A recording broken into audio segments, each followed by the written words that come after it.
A comunicação possui 6 elementos e é com base nesses 6 elementos que a gente descobre quais são as 6 funções da linguagem.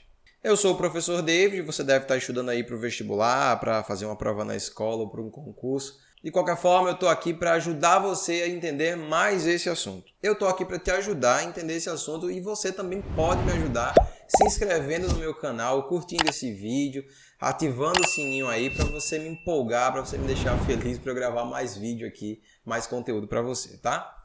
Sem enrolação, tá, gente? Já tem slide na tela, vem comigo que eu vou te ajudar a entender as funções da linguagem tranquilamente, tá? Fica tranquilo, tá? São seis funções que tranquilamente você vai entender. Primeiro, deixa eu logo explicar para vocês que o responsável por essa teoria é o Roman Isopovich Jakobson. Se eu estiver pronunciando errado, me desculpem os russos. Ele é russo, tá? Tem aí uma breve biografia, se você se interessar, tira um print aí para você.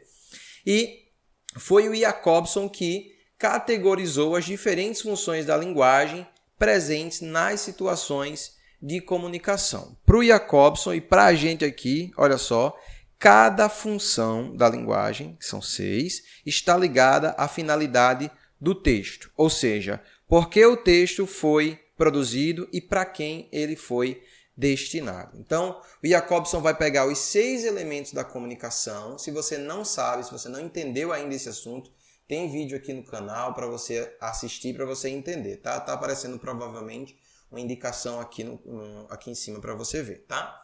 Então, são 6 elementos da comunicação. Tem o emissor, o receptor, a mensagem, o código, o canal e o referente, tá? Então, são 6 elementos. Eu contei certo? Contei certo, né? Isso, são 6 elementos.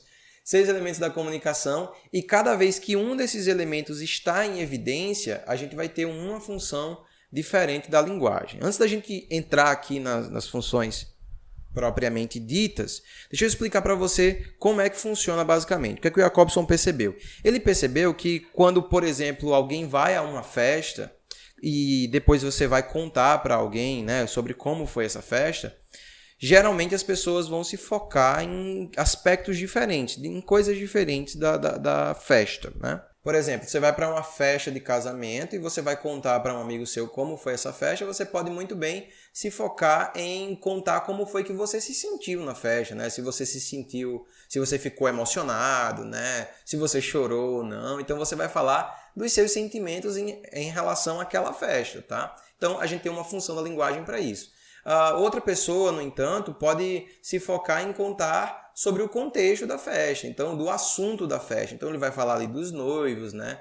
Como eles se conheceram, de onde você conhece os noivos. Outra coisa também, outro exemplo que eu posso dar para vocês é que quando alguém vai falar sobre a festa, alguém pode se dedicar em falar, em tentar convencer o outro que aquela foi a festa mais incrível do ano e que nunca vai ter outra festa igual aquela naquele ano. Então você pode se focar em coisas diferentes na hora de comunicar alguma coisa para as pessoas, tá? E aí, foi isso que o Jakobson percebeu e foi isso que ele trouxe aqui para a gente, tá? Então vamos para a primeira função da linguagem. A primeira função que eu tenho aqui para falar para você é da função emotiva, que também se chama função expressiva. Outra coisa bem comum, tá, pessoal? Às vezes a função vai ter mais de um nome, tá? Como é o caso aqui, emotiva ou função expressiva. Essa função, como o próprio nome já diz, tem como objetivo principal compartilhar emoções com o receptor, como os sentimentos, a subjetividade, a individualidade do emissor, as suas opiniões, as suas ideias. Então, é a função que está focada no emissor, tá, pessoal? Então, quando o emissor está falando de si mesmo, das suas opiniões, das suas ideias, dos seus sentimentos, então a gente vai ter a função chamada de função emotiva ou função expressiva, né? Então a gente vai sempre trazer características aqui para você. Então a gente vai ter como principais características um texto escrito em primeira pessoa. Então vai ter muito eu, ao extremo, tá? No texto. O texto vai ter bastante eu, bastante primeira pessoa. Você vai logo notar isso nos textos que tem como função principal a função emotiva. Outra coisa é que você vai observar o foco no emissor, né? Então, o foco, o centro daquela comunicação, daquela mensagem, é o próprio emissor, ele vai falar de si mesmo.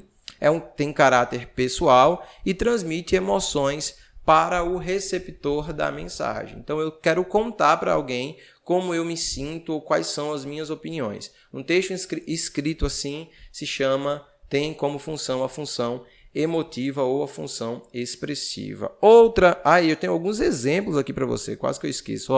Alguns exemplos: carta pessoal, né, quando você escreve para alguém; o diário, veja se o diário não é como você se sentiu naquele dia, naquele evento. Então, quando a gente escreve o diário, a gente sempre está usando isso. E textos poéticos, tá, pessoal? A gente vai ver que a gente vai precisar diferenciar a função emotiva da função que se chama função poética. Mas nos textos poéticos, a gente vai encontrar também bastante o emissor, o eu lírico, falando muito de si mesmo, tá? Então, se liga aí nesses exemplos que eu passei aqui para vocês. A outra função que eu tenho para te falar é a função conativa ou apelativa. Grava esses nomes porque ora o vestibular chama de conativa, ora o vestibular chama de apelativa, isso é super normal. A função conativa é conhecida como apelativa também, pois a sua linguagem é bastante persuasiva ao tentar ao máximo convencer o leitor. Também super fácil de entender, tá, pessoal? A função conativa é aquela função que tenta influenciar o seu receptor, tenta convencer o seu receptor, a pessoa com quem ele está falando, de alguma coisa, tá? De alguma ideia, para que ele faça alguma coisa. A linguagem é persuasiva. O que eu quero dizer com persuasão é tentar convencer o outro. É a ideia de usar vários argumentos para tentar convencer o outro. E normalmente é utilizada na segunda pessoa ou na terceira pessoa. Então vai ter muito você, muito tu, né? Você venha, você faça. Então a gente vai ter a predominância aí da segunda pessoa ou da terceira pessoa, mas especificamente a predominância da segunda pessoa, o tu, né? Ou você. E o uso dos verbos imperativos e do vocativo. O que é isso, tá? Verbos no imperativo são aqueles verbos, pessoal, que dão ordens. Geralmente a gente chama na gramática de ordem, pedido ou conselho. Mas pensa que são verbos que indicam ordem, tá? Então, quando manda você fazer alguma coisa. E o vocativo é a palavra ou a expressão que é usada para se dirigir ao seu interlocutor, né? Pode ser o nome dele, pode ser um apelido carinhoso, né? Quando você chama seu amigo de João, né? João, vem comigo. Então, veja, você está usando João, que é um vocativo, e está usando o verbo no imperativo, vem comigo, tá? Então, isso é uma linguagem conativa ou apelativa. Fica fácil de entender quando eu mostro para você aqui os exemplos, né, da função conativa, que são as propagandas. Toda propaganda está tentando convencer o leitor, tá, ou espectador a comprar alguma coisa. Os textos publicitários também, os discursos políticos. Veja, o político está fazendo um discurso ali para convencer você a apoiá-lo, convencer você a votar nesse candidato. Então, toda linguagem que tenta convencer o leitor, convencer o receptor, se chama função conativa ou função apelativa. Vamos lá, gente. Terceira função da linguagem que eu quero conversar com vocês hoje é sobre a função poética. Como eu falei para vocês, ela não deve ser confundida com a função emotiva, tá? A função poética ela é centrada na mensagem. A função poética é marcada principalmente pela utilização do sentido conotativo das palavras. Eu sei que alguns não sabem qual que é a diferença de sentido conotativo e sentido denotativo. Gente, é super simples. O sentido denotativo é o sentido que está lá no dicionário da gente, tá? É o sentido literal das palavras. Então, quando eu falo copo, eu quero falar de copo mesmo. Quando eu falo a palavra morto, estou falando do estado de estar morto mesmo. No entanto, gente, a gente também tem um sentido conotativo das palavras, que é quando a gente dá um sentido figurado para elas, né? Quem nunca disse, eu estou morto de fome. Você não está literalmente morto, ou seja, denotativamente morto. Você está figurativamente, conotativamente morto. Então, o sentido conotativo, na função poética, você vai perceber que o sentido conotativo é muito utilizado porque a função poética se utiliza muito de comparações, de metáforas, de personificações. Então, a gente vai ter muita figura de linguagem na função poética. Ela se preocupa especificamente com a mensagem, ou seja, em deixar a mensagem bela, como a mensagem vai ser transmitida para o seu receptor, né? Quais são as figuras de linguagem que vão ser utilizadas? Então, o receptor está preocupado. Eu vou colocar que figura de linguagem aqui para deixar esse texto bonito, agradável artístico, entre outras coisas que interferem na chegada da mensagem até o receptor. Então, há uma preocupação excessiva com a forma e a beleza dessa mensagem. O nome que a gente dá para isso é função poética. E aí, mais uma vez, alguns exemplos para vocês. A gente tem exemplos de função poética. Textos literários, então vários textos literários vão ter isso. Publicidade também tem bastante função poética, né? Porque você percebe, né, que o publicitário está sempre muito preocupado em como ele vai transmitir essa mensagem. Então ele também usa comparações, usa metáforas, usam muitas figuras de linguagem, personificações, expressões cotidianas também que possuem metáforas, como por exemplo, amigo da onça, ou expressões como andar feito barata tonta, né? Isso são metáforas que a gente usa no nosso cotidiano, isso também é função poética. As músicas também estão cheias aí da função poética, né? A preocupação não somente com a questão das figuras de linguagem, mas também com a sonoridade, né? As rimas ali, a melhor palavra para encaixar ali naquele verso. E as anedotas, as piadas, os trocadilhos, que também possuem muito exagero, muita comparação. Então, a função poética, grave isso, é a função preocupada em elaborar a mensagem. Então, como essa mensagem vai ser elaborada? Preste atenção nessa função, tá? Outra função da linguagem para a gente aqui, função referencial ou função denotativa.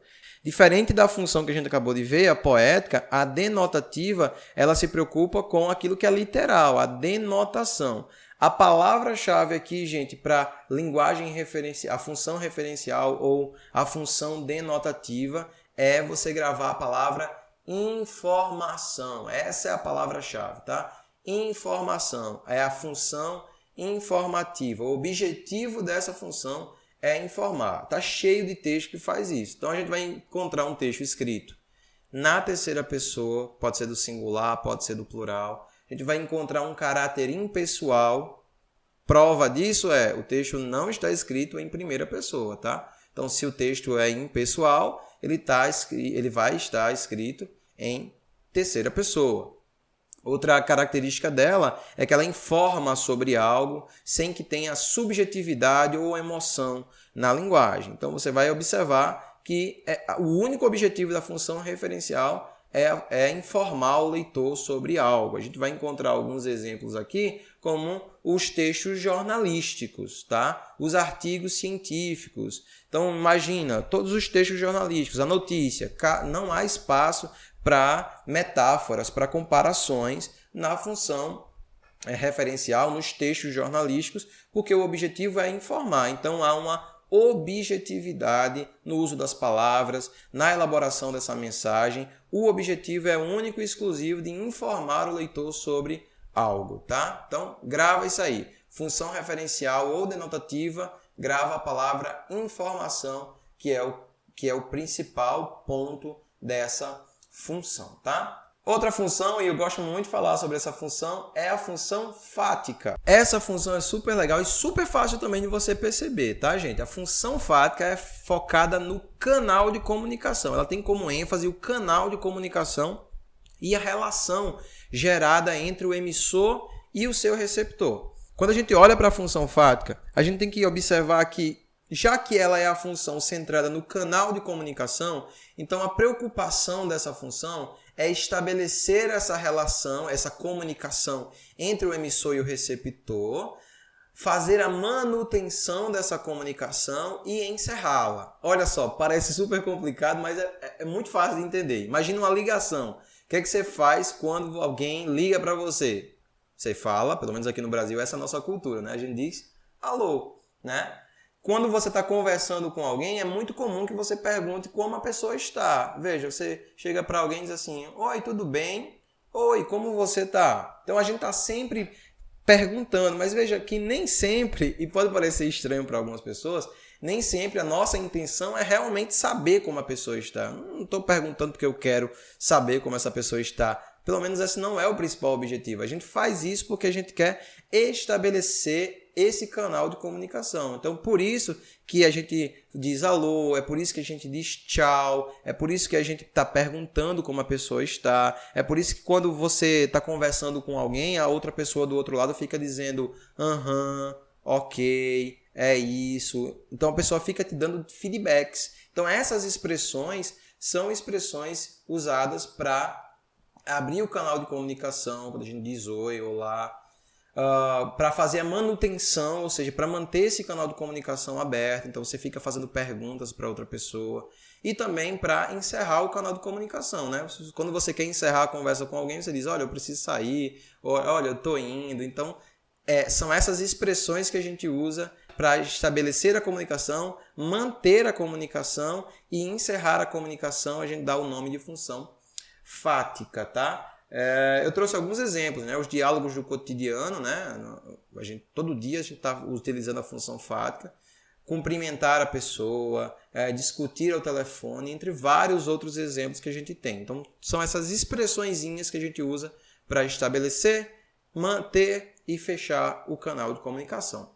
E por último, a função metalinguística, que tem como principal característica fazer referências a si mesmo. Veja, a gente falou da função emotiva, que está ligada ao emissor, tem como elemento principal o emissor.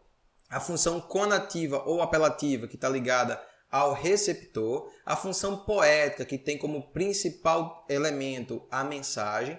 A função fática, que tem como principal elemento o canal de comunicação. A função referencial, que tem o objetivo de informar, ou seja, que está focada no contexto de comunicação. E nós temos, por último, aqui a função metalinguística, que tem como principal elemento o código de comunicação. E você sabe, o código é o que a gente utiliza para poder decodificar a nossa mensagem, né? Nesse momento, por exemplo, eu estou falando com vocês em português. Então, o meu código é a língua portuguesa. Então, o que é a função metalinguística? É quando o texto está falando sobre o código. Ou seja, é quando o código linguístico, o português, está explicando o português. Em que língua eu estou falando com vocês? Em português. Sobre quais assuntos eu falo com vocês aqui no meu canal? Sobre português. Então veja, é o código português explicando o próprio código. Você já leu textos livros aí por aí que explicavam o que era texto? Você já leu um texto que explicava o que é parágrafo? Você já leu poesias que falavam sobre poesia? Então, isso é a função metalinguística, é quando o código está falando sobre o próprio código. Quando uma propaganda fala sobre fazer uma propaganda. Quando o português explica como funciona o próprio português. A gente tem alguns exemplos aqui de função metalinguística, que é escrever um texto explicando sobre linguagem textual. Isso é um exemplo. Escrever uma frase explicando o que é uma frase. Isso é função metalinguística, é super fácil de entender também, né? Muito bem, pessoal, eu espero que vocês tenham gostado dessa explicação. São 6 funções da linguagem. Dá uma revisada, se for necessário, volta um pouquinho o vídeo para você fazer os seus exercícios, para quando chegar na hora da prova, seja na escola, no vestibular ou no concurso, você tá prontinho. E que bom que você se preparou aqui comigo. Deixa seu like, se inscreve no meu canal, me deixa feliz, pelo amor de Deus, para que eu possa gravar mais coisa aqui para você. Beijo, até a próxima e tchau!